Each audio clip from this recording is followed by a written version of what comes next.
మొన్న మనం ఒక మేడిగడ్డ స్ట్రక్చర్ని వాటర్ సిస్టమ్ని నేల మీద కొంత గుంతలు ఏర్పాటు చేసి దాని మీద క్లియర్ కట్గా తెలంగాణ సమాజానికి అర్థమయ్యేటట్టుగా కాళేశ్వరం అంటే ఏంది, తుమ్మిడి హెట్ట అంటే ఏంది అని చెప్పేసి వివరించాం. అయితే ఈ మనిషి ఈ యొక్క ఇంజనీర్ని ఏమని అడిగినా నేను, ఎల్లంపల్లి ప్రాజెక్ట్ నుండి మిడ్ మానేగర్కు నందిమేడారం పంప్ హౌస్ అప్పుడు లేవు కదా, మరి దాన్ని కట్టింది ఎవరు అని చెప్పేసి దాని గురించి క్వశ్చన్ అడిగిన. దాని దగ్గర ఈ మనిషి దగ్గర సమాధానం లేదు. ఇంకోటి తుమ్మిడిహెట్టి దగ్గర నుంచి ఎల్లంపల్లి ప్రాజెక్టుకి అసలు తుమ్మిడిహెట్టి దగ్గర ఉన్న నీళ్ళెంత, అది మనకు అన్ని కాలాల్లో లిఫ్ట్ చేసుకునేటట్టు ఉంటుందా, అక్కడ మహారాష్ట్రుడు మనకు పర్మిషన్ ఇస్తాడా, వాణి భూముల్లో మన పెత్తనం నడుస్తుందా, 152 ఎఫ్ఆర్ఎల్లో కట్టేదమ్ము మనకు ఉన్నదా అని నేను క్వశ్చన్ అడిగిన. దానికి సమాధానం చెప్పలేక నన్ను ఒక పార్టీతోటి అంటగడతా ఉన్నాడు. నేను ప్రజల మౌలిక సదుపాయాలపైన ఇప్పటి నుంచి కాదు 2022 నుంచి కొట్లాడుతూ ఉన్నా. ఇదే బీఆర్ఎస్ని తిట్టినా, ఇదే కాంగ్రెస్ని తిట్టినా. ఇప్పుడు నేను ఆనాడు బీఆర్ఎస్ని తిట్టినందుకు నన్ను కాంగ్రెస్ వాడు అన్నాడు. ఈరోజు కాంగ్రెస్ని మీరు చేసిన తప్ప ఇదిగా ఇది సరే అని చెప్తే ఈరోజు ఈ మనిషి వచ్చి ఇది బీఆర్ఎస్ ఛానల్ అంటాడు. ఈ చిత్రం అంటే సమాధానం రానప్పుడే ఇట్లాంటి పిచ్చి పనులకు దిగుతూ ఉంటారు.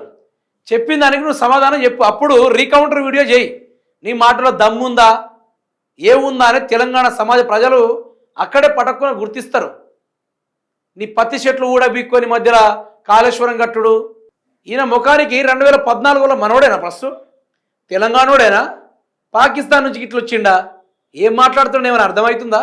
సరే, నాకు ఈ చిత్రం ఏమనిపించిందంటే, మన ఛానల్లో పెట్టుకొని రిపోర్టర్గా 5 రోజులు చూస్తున్నాడేవో గాపలైతే చేయి, నీకు నెల నీకు జీతాలు కూడా ఇస్తాం, మా ఛానల్ పరంగా రిపోర్టర్గా పని చేయి, నీ శాలరీ నీకు పంపిస్తాం నెల కాగానే. కానీ నాకు చూడగానే నవ్వనిపించింది. వాడు నన్ను తిట్టిండా ఇంకేం చేసిండు, నేను అవన్నీ ఎప్పుడు పట్టించుకోను. నేను అడిగిన దానికి సమాధానం చెప్పలే చూడు, అక్కడే భయపడ్డాడు మనిషి, తడబడతా ఉన్నాడు. నేను అదే చెప్తున్నా, 2004, 2006లో జరిగిన తెలంగాణ కాంగ్రెస్ వర్సెస్ మహారాష్ట్ర కాంగ్రెస్ ఆ ప్రతిపాదనలో ఏం జరిగినాయి దాని గురించి మాట్లాడు సబ్జెక్ట్ లేదు కదా. వైఎస్ రాజశేఖర రెడ్డి గారు తుమ్మిడిహెట్టి నుంచి ఎల్లంపల్లి ప్రాజెక్టు దగ్గర గ్రావిటీ కెనాల్ తవ్వించిండు. మరి అక్కడ ప్రాజెక్టులకు పర్మిషన్ ఇవ్వలేదు, దానికి ఎవడు వ్యతిరేకించిన క్వశ్చన్ చేసిన దానికి ఏమైనా సమాధానం చెప్పిండా? ఎల్లంపల్లి ప్రాజెక్టు నుండి మిడ్ మానేర్కి నీళ్ళు రావాలి, మధ్యలో నంది పంప్ హౌస్లు ఎవడు నిర్మించుండు అని చెప్పేసి క్వశ్చన్ అడిగిన సమాధానం ఉందా? లేదు. ఏమంటాడో మీరే వినరు ఒకసారి. అందరికి నమస్కారం. ఏంటి ఈ ఆర్జీటీవీ ఛానల్ పెట్టుకొని మాట్లాడుతున్నా, నేను ఒక తలమాసినోడు, ఈ ఛానలోడు ఏదో వీడియో చేసినానని దానికి కౌంటర్ గా ఏదో పిచ్చి పట్ల నేను నాకు యాదుకున్నప్పటి నుంచి నేను కాంగ్రెస్ పార్టీనే పనిచేస్తున్నాను, నా పార్టీ చేసే పనులు నేను చెప్పుకుంటా. సరిపోద్ది కదా, ఇంకేం కావాలి? నువ్వు కాంగ్రెస్ పార్టీకి సంబంధించిన జోకెటోడివి, నీ దగ్గర సబ్జెక్ట్ లేదని మాకు కూడా అర్థమైంది. నువ్వు రాత్రికి రాత్రి వాట్సాప్ యూనివర్సిటీ నుంచి చదువుకొని వచ్చిన మేధావి నువ్వు. నీకు దమ్ముంటే అదే నా ఆర్జీటీవీ ఇన్స్టాగ్రామ్ ప్రొఫైల్లోకి వచ్చి మెసేజ్ చేయి. మనం ఇదే కాళేశ్వరం తుమ్మిడిహెట్టి మీద డిబేట్లో కూర్చుందాం, మన ఇద్దరం కూర్చుందాం. నీది బయటపడుతుందా, నా సబ్జెక్ట్ బయటపడుతుందా? మరి కేసీఆర్ నిజంగా అవినీతి చేసిండా, లేకుంటే రేవంత్ రెడ్డి అవినీతి చేయడానికి డ్రామాలు చేస్తున్నాడా, అన్నీ బయటపడతాయి. దమ్ముంటే చేయి, నువ్వు ఆ పని చేయి. నేను చెప్పిన దానికి సమాధానం తిరిగి చెప్పే దమ్ము లేదు, ఆ సబ్జెక్ట్ లేదు. వాట్సాప్లో కాళేశ్వరం కూలిందంట అంతేనా సోదరా? పద్ధతి కాదు ఇది. విను, తలక మాసినోడట. నేను ఇతన్ని చాలా గౌరవపూర్వకంగా పిలిచాను. వాట్సాప్ యూనివర్సిటీలో చదువుకున్న ఓ ఇంజనీర్ అని చెప్పేసి మర్యాదపూర్వకంగా ఈయనని పిలిస్తే ఈయన తలక మాసినోడు అంటున్నాడు. నేను అతను తిట్టిండు, నేను రీకౌంటర్ తిట్టాలి అనేది నాకేం లేదు. ఫస్ట్ అదే దగ్గర సమాధానం రాలేదు, నాకు అదే కావాలి. అందులో నువ్వు ఛానల్లోగా పట్టుకోవాలి, మరి రిపోర్టర్గా రిప్రజెంటేటివ్ చేస్తా ఉన్నాడు. ఒకసారి వినుర్రి.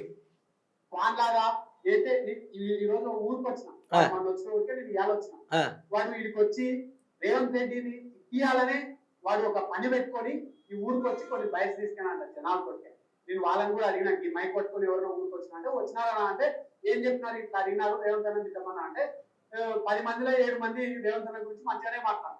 సరే, నువ్వైతే ఈ మైక్ పట్టుకున్నావు కదా, నువ్వే పోయి అడుగు, రేవంత్ రెడ్డిని తిడతారా మీరు ఒకసారి అని చెప్పేసి ఈ మైక్ పెట్టుకొని ఒక్కసారి నువ్వు అడగాల్సింది. అప్పుడు కదా ఆర్జీటీవీ యొక్క నాడి అనేది బయటపడేది. నువ్వు రిపోర్టర్గా చేసి అయిపోవాలనిపిస్తుంది నాకు వీళ్ళు చూస్తా ఉంటే.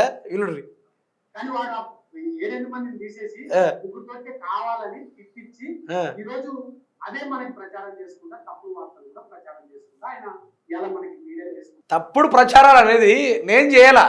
నేను ఎప్పుడు తప్పుడు ప్రచారాలే చేయను. అసలు నేను తప్పుడు ప్రచారాల జోలికే పోను. నేను అసలు జనాలు ఏం మాట్లాడారో కట్టు చేయకుండా మరీ పెడతా. నేను బండ బూతులు తిట్టేదానికి ఈ మధ్యలోనే బీఫులు వేస్తున్నా, కానీ ఒకనప్పుడు బీఫ్లు గీపులు వేసే అలవాట్లు మనకు లేవు. మీ నల్లమల్ల పులి అని మీరు ధైర్యంగా చెప్పుకుంటారు కదా, మా తెలంగాణకు అట్లే ఉండదు. మేము బాజాప్తగా బై బర్త్ నుంచే ఎవరితో భయపడకుండా ఉంటాం. అది మా తెలంగాణ బ్లడ్లో అది ఒక తెలియని ఫీల్ అయితే ఉంది. 2-3 తీసుకొని వీడియోలు పెడతారంటే నువ్వు లోగా పట్టుకున్నావు కదా, పోయి అడిగిపో, ఒక్కసారి అడుగుపో. ఆర్జీటీవీ అంటే ఏందో జనాలు చెప్తారు, అడుగుపో. 2014 ముందు నీళ్లు రానప్పుడు ఎట్లుండే, 2014 తర్వాత నీళ్ళు వచ్చిన తర్వాత ఎట్లుండేది అని చెప్పేసి జనాలని వాళ్ళ నాడి పట్టుకునేది మేమే. ఈరోజు ఏం లేదు, జనాలందరూ తిరగబడతా ఉన్నారు. అందులో ఆర్జీటీవీ ప్రతిపాదన గట్టిగా వినబడతా ఉంది. ఆర్జీటీవీ జనాల గొంతుని గట్టిగా వినిపిస్తూ ఉంది. జనాలు పొట్టు తిరుగుతూ ఉన్నారు. మొగం చూపెట్టుకోవడానికి ఏది లేదు. 6 గ్యారెంటీలు ఇచ్చే దమ్ము లేదు. 420 హామీలు ఇచ్చే సోయి లేదు. ఒక్కటి చెప్పు, 100 రోజుల్లో మీ నాయకుడు 6 గ్యారెంటీలు ఇస్తా అని చెప్పిండు. ఇప్పుడేమో ఏమంటాడు, 10 రోజులకే పిల్లలు పుడతారా, పిల్లలు పుట్టాలంటే 9 రోజులు పడుతుందని చెప్పేసి ఈ డైలాగ్ కొట్టడం ఏమంటారు తెలుసా? చాతగానోళ్ళు అంటారు. చాతగానోళ్ళు. నా ఛానల్ గురించి నువ్వు మాట్లాడుతూ ఉంటే ముచ్చటేస్తావు. అది ఇంకోటి నీకు చెప్పడం కూడా మర్చిపోయినా. నేను ఎవరితో పెట్టుకుంటే ఒకడు ఎదుటోడు కుర్చీ నుంచైనా దిగిపోవాలి. బాహుబలి సినిమాలో ఒక డైలాగ్ ఉంటుంది, కాలకే సామ్రాజ్యం. ఒక్కసారి ఒక రాజ్యాన్ని ఎంచుకుంటే నాశనం చేసేదాకా వదలదని చెప్పేసి డైలాగ్ ఉంటుంది కదా. ఇంచుమించు నా ఛానల్ కానీ నేను కూడా అట్లనే యాజ్ ఇట్ ఈజ్గా ఆర్జీటీవీ ఒక నియోజకవర్గాన్ని ఫోకస్ చేస్తే ఆడ కాంగ్రెస్ కావచ్చు, బీఆర్ఎస్ కావచ్చు, తప్పు చేసినట్టు కనిపిస్తే ఊస్టింగే పదవి ఆ తీరుదాకా తీసుకెళ్లే దమ్ము ధైర్యం నాకుంది. మరి నిన్ను పార్టీ నువ్వు జోక్కుంటావు, కరెక్టే. జోక్కు కూడా కరెక్టే ఉంది. 100 రోజుల్లో 6 గ్యారెంటీలు అమలు చేస్తానన్న ముచ్చట పైన మాట్లాడాలి నువ్వు. బీఆర్ఎస్ పార్టీ వాళ్ళు అప్పు చేసిపోయారు అంతే, మీ బతుకులే అంతా, మీకు సబ్జెక్ట్ రాదు. రేవంత్ రెడ్డి ఏదో పదవులు ఇవ్వాలని చెప్పేసి కక్కురిది పడతా ఉన్నారు. కానీ కానీ కానీ కానీ ఇంటి వినండి, మరి ఇట్లాంటి ఛానల్ అని పెంచి పోషిస్తున్నది కేటీఆర్. మన జూబ్లీహిల్స్ ఎలక్షన్స్ లో కూడా మనం చూసినాం కదా, ఏదైతే జూబ్లీహిల్స్ బీఆర్ఎస్ గెలుస్తుంది, రిజల్ట్ తర్వాత ఏమైంది, ఇలా ఫేక్ న్యూస్, ఫేక్ వార్తలు, ఫేక్ సర్వేలు అని మనకు తెలిసినాయి. ఇవాళ కూడా ఇట్లాంటి పనులు చేసుకుంటా పాపం నిరుద్యోగులు కూడా రెచ్చగొడుతున్నారు. ఆ నిరుద్యోగులు ఉద్యోగాలు వస్తలేమంటే వాళ్ళు దాన్ని ఆలోచించి కూడా ఆత్మహత్య చేసిన వరకు పోయింది. రామారావుకి కూడా ఒకటే వీళ్ళు ఆడే డ్రామాలు నీ దగ్గర తీసుకొచ్చి నేను ఏదో పొగిలిస్తుందొచ్చేమో, కానీ వీళ్ళకి నువ్వు పెంచి పోషిస్తున్నావు, దగ్గరుండి వీళ్ళతో తిప్పిస్తున్నావు రేవంత్ అన్న గారి పైన. నేను కూడా మీకు ఒకటే చెప్తాను, నీ మాటల్లోనే ఒక రకమైన భయం కనబడతా ఉంది. సబ్జెక్ట్ ఉన్న సోది మాట్లాడుతున్నావు చూడు, ఆ మాటల్లోనే భయం కనిపిస్తూ ఉంది నాకైతే. కేటీఆర్ పెంచి పోషిస్తున్నాడు. బ్రదరు, నువ్వు చూసినావా, నువ్వు విన్నావా? నేను ఇదే 2022లో బీఆర్ఎస్ పార్టీకి అగెనిస్ట్గా పనిచేసిన వ్యక్తిని. అదే బీఆర్ఎస్ హయాంలో జియో 46 బాధితుడిని కూడా నేను. అదే బీఆర్ఎస్ హయాంలో కరాటే కామన్వెల్త్కి సెలెక్ట్ అయితే స్పాన్సర్షిప్ దొరికని ఒక స్పోర్ట్స్ ప్లేయర్ నేను. నీకు ఇవన్నీ చెప్పాల్సిన అవసరం లేదు. నాకు నా ఛానల్ ఏందో నాకు తెలుసు, జనాలకు తెలుసు. నేను మౌలిక సదుపాయాల మీద యుద్ధమే చేస్తూ ఉంటా. దాన్ని చూసేటోళ్ళు ఏమంటారు, ఒకడు బీఆర్ఎస్ ఉంటాడు, ఒకడు బీజేపీ అంటాడు, శాతగానుడు కాంగ్రెస్ అని అంటాడు. నేను ఇవన్నీ బయట పెట్టుకోవాల్సిన అవసరం నాకు లేదు, ఇవన్నీ చెప్పాల్సిన అవసరం కూడా నాకు లేదు. అందుకని నేను ఏమంటున్నా అంటే, మీరు కానియండి, మీతోటి ఎంతైతే అంత కానియండి. నన్ను బీఆర్ఎస్ అంటాడా, మీరు కాంగ్రెస్ అనుకుంటారా, బీజేపీ అనుకుంటారా, ఇంకా ఏదని అనుకోండి, నాకు అవసరమే లేదు. నేను ఏది కూడా పట్టించుకోను. నా ఛానల్ జనాల్లో పోయేటిదే చూస్తా, జనాల నుంచి వచ్చే మాటని ఎట్లా హైలైట్ చేయాలని చూస్తా. ముందు సబ్జెక్ట్ నేర్చుకో సోదరా.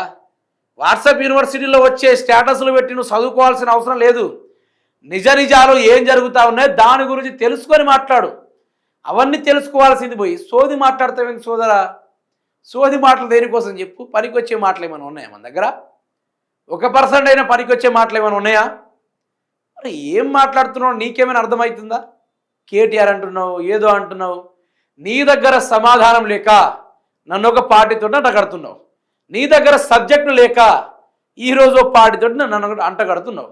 ఈరోజు నీ దగ్గర మ్యాటర్ లేక నీ ముఖంలో కనబడతా ఉంది ఆ ఫ్రస్ట్రేషన్. కానీ దాని గురించి ప్రోత్సహించదు.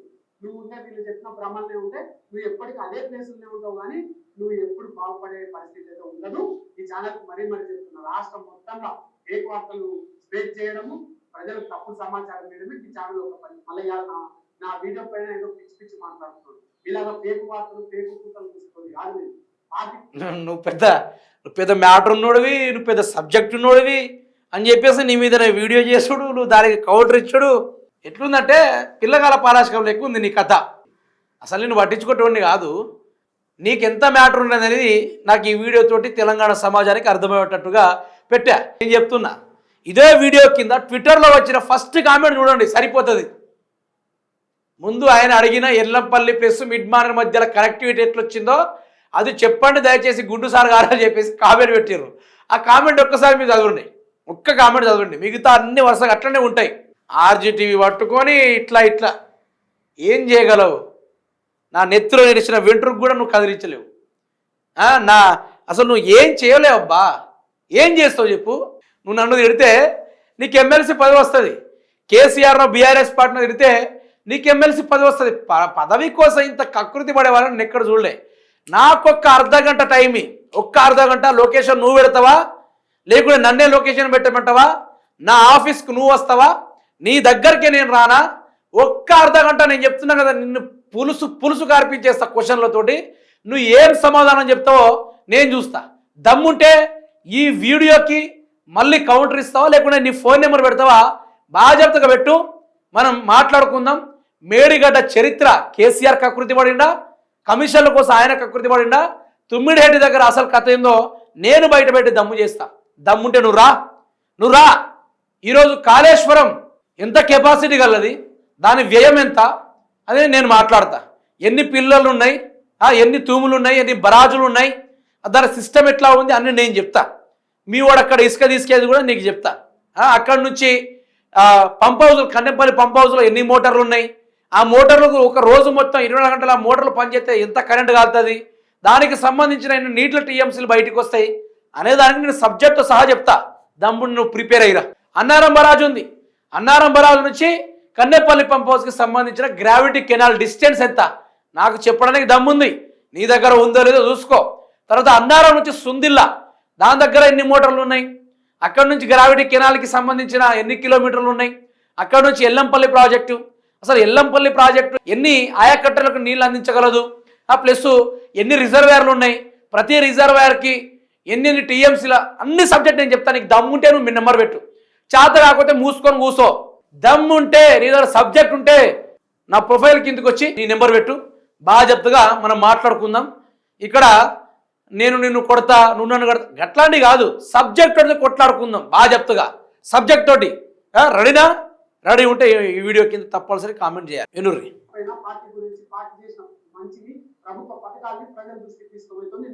నీ బొంగుల పథకాలు జనాలు ఎగిరి తగ్గుతారు. నీ ముఖాన్ని ఒక్కసారి జనాల దగ్గర పోయి చూపెట్టుకో. ప్రజలారా, మా రేవంతల్లో 6 గ్యాట్లు ఇచ్చిలేట కదా అని చెప్పేసి ఒక్కసారి అడుగు. చెప్పులు ఉంటుంది రైతుల కాళ్ళ కింద, మంచి చెప్పులు ఉంటుంది. దవడ మీద జరితే దవడ ఊసిపోయేంత కోపం మీద ఉన్నారు జనాలు. అడుగుపో, జనాల దగ్గరికి అడిగిపో. నాకు దమ్ముంది, జనాల దగ్గర పోయి అడిగే దమ్ము నాకుంది. జనాల నుంచి వచ్చే ఫీడ్ని యూట్యూబ్లో పెట్టే దమ్ముంది, మెయిన్ స్ట్రీమ్ మీడియాలో పెట్టే దమ్ముంది, సోషల్ మీడియా ప్లాట్ఫామ్లో పెట్టే దమ్ముంది, రేవంత్ రెడ్డి సైతం ఇంటర్వ్యూ చేసే దమ్ముంది. 10 నిమిషాలు రేవంత్ రెడ్డిని నాకు ఇంటర్వ్యూ ఇవ్వమను, 10 నిమిషాలు, ఎక్కువ వద్దు. చెమటలతోటి కూర్చోబెట్టకుంటే చూడు. ఏం అల్లాటప్పగా వచ్చింది అనుకున్నావు? ఛానల్లో ఏదో మాట్లాడుతుంటే నువ్వు ఇష్టం వచ్చిన మాట్లాడితే అల్లాటప్పగా ఉంది అనుకున్నావు? ఎవరము జర్నలిజం చదివి తెలంగాణ ప్రాంత రాజకీయాల మీద పూర్తి విశ్లేషణ చేసి సబ్జెక్ట్ నేర్చుకొని ఈరోజు ప్రజలకు ఏది నిజం ఏది చెడని చెప్పేసి మేము బయట పెడతా ఉంటే నీకు ఆరోగ్యాన్ని ఇచ్చే దిక్కు లేదు. ఈ బొక్కల పథకాల గురించి నువ్వు మాట్లాడుతున్నావు. జనాలు మొత్తం మంచి ఆదరణ అట, బొంగులో ఉంది ఆదరణ. యాడుంది నీ ఆదరణ? జనాలకు ఒక్కసారి నీ ఆదరణ ఏదో పడుతుంది. వీపుల మీద చెప్పులు తప్ప ఏది ఉండదు. వాత్తది, వీపు వాత్తది.